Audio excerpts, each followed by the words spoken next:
hit some new lows over the weekend with the MAGA gang desperately trying to characterize this kid who murdered Charlie Kirk as anything other than one of them and doing everything they can to score political points from it. In between the finger pointing, there was grieving. On Friday, the White House flew the flags at half staff, which got some criticism. But on a human level, you can see how hard the president is taking this. My condolences on the loss of your friend Charlie Kirk. May I ask, sir, personally, how are you holding up over the last day and a half, sir? I think very good. And by the way, right there, you see all the trucks?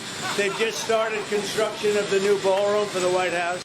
Yes. Okay. He's at the fourth stage of grief, construction. There's demolition, construction.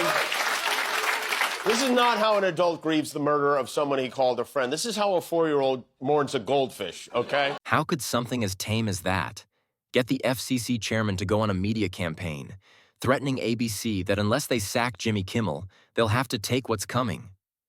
He literally went on a right-wing podcast and warned, "We can do this the easy way or the hard way."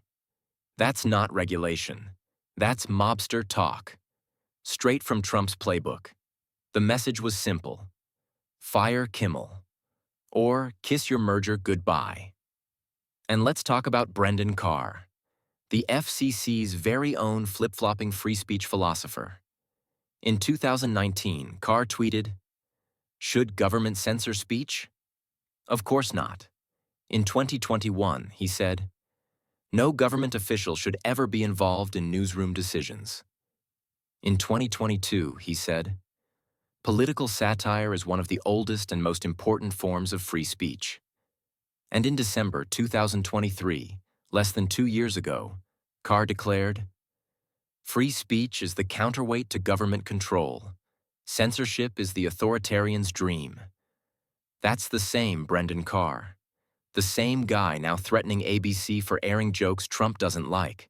Our goal and our obligation here is to make sure that broadcasters are serving the public interest. And if there's local TV stations that don't think that running that programming does it, then they have every right under the law in their contracts to preempt it. And we'll see how this plays out. But I do think that, again, we're in the midst of a massive shift in dynamics in the media ecosystem for lots of reasons. You know, when you look at the conduct that has taken place by Jimmy Kimmel, it appears to be some of the sickest conduct possible. Frankly, when you see stuff like this, I mean, look, we can do this the easy way or the hard way. These companies can find ways to change conduct, to take action, frankly, on Kimmel, or, you know, there's going to be additional work for the FCC ahead. A very reasonable, minimal step that can be taken. I mean, obviously, look, there's calls for Kimmel to be fired. I think, you know, you could certainly see a path forward for suspension over this. And again, you know, the FCC is going to have remedies that we could look at. So what happened? Where is the real Brendan Carr? Did he get lost in MAGA land? Or is he locked in a basement somewhere while his evil twin runs around quoting Mussolini? This week's sudden suspension of Jimmy Kimmel shocked viewers worldwide. Corporate media made a choice. They folded under pressure. And the cost of that collapse is freedom of speech itself. Disney's ABC pulled Kimmel, not for ratings, not for advertisers, but because he dared to call out how the far right weaponizes tragedy. And a powerful machine pushed back. The pressure wasn't just social, it was institutional. Nexstar, a massive broadcaster mid-merger, announced it would stop carrying Kimmel. The FCC chair signaled consequences for any station that didn't fall in line. This isn't market pressure. This is censorship in corporate clothing. Let's be clear. This isn't about taste in comedy. It's about who gets to criticize power and who gets punished for it. Meanwhile, Fox and Friends host Brian Kilmeade suggested unhoused and mentally ill people should face involuntary lethal injection. His words, "Just kill him." Who better than Brian Kilmeade, who 4 days ago said this? Involuntary lethal injection or something. Just kill him. He later apologized. But let's be honest. When a mainstream host floats execution on live TV and keeps his job, Yet a comedian gets benched for mocking MAGA? That's not a double standard. That's authoritarian creep. And Republicans keep weaponizing tragedy. Marjorie Taylor Greene falsely claimed a killer was Antifa. Jimmy Kimmel was fired because he lied on ABC about the identity of the man that Tyler Robinson that murdered, assassinated, martyred Charlie Kirk. He lied and said he was MAGA. Tyler Robinson was not MAGA, not one bit. He was part of Antifa. He was in a relationship. He was in a relationship with someone who identified as furry and trans.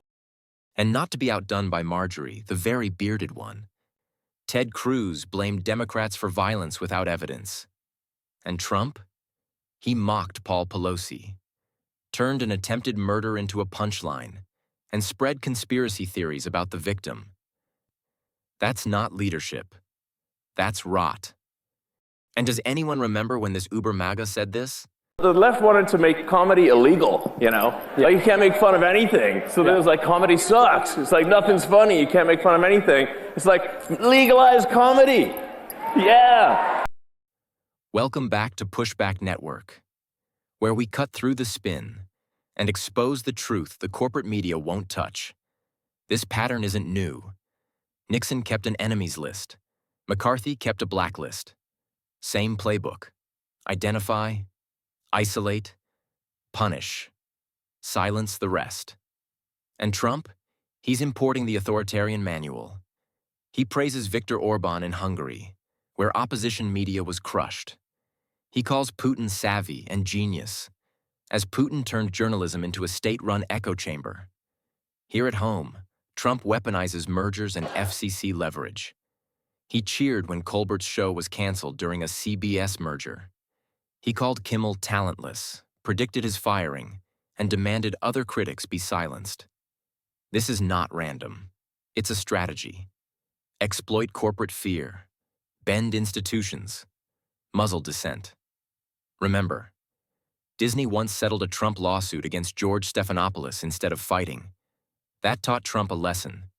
You have concerns about, some people look at this and your critics will say, well, this crackdown is a crackdown on free speech. It's interesting. I watch your show and I watch others, and I see people saying things. They're crazy. These people are crazed lunatics, even the way they'll answer. It's like you'll see them, and the things they say are really bad.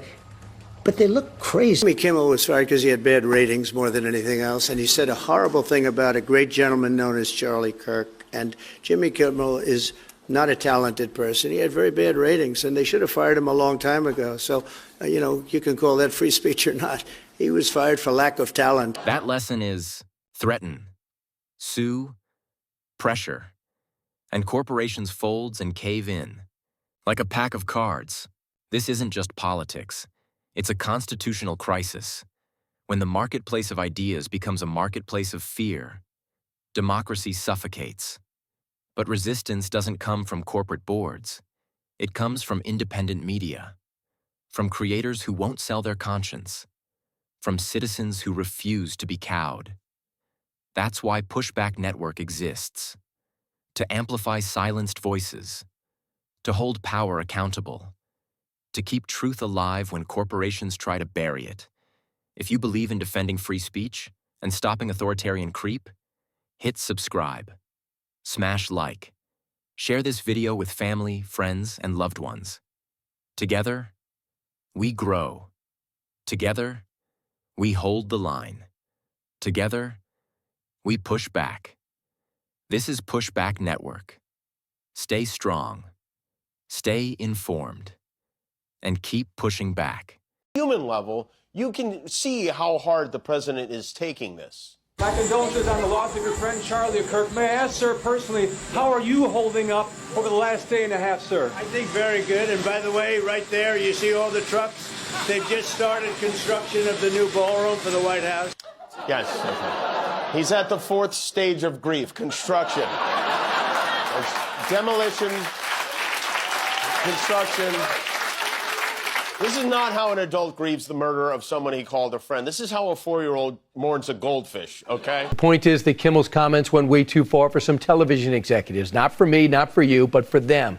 And they turned up the heat on Kimmel, the host, to calm down the rhetoric. The left wanted to make comedy illegal, you know? Like, you can't make fun of anything. So then it was like, comedy sucks. It's like, nothing's funny. You can't make fun of anything. It's like, legalize comedy. Yeah. Did Kimmel really got canceled for those comments after MAGA has been screaming about free speech all these years? I personally don't believe that Kimmel's show got canceled because of those comments. Tell us what you think in the comment section. And please don't forget to like, share, and subscribe so that we can build this firewall.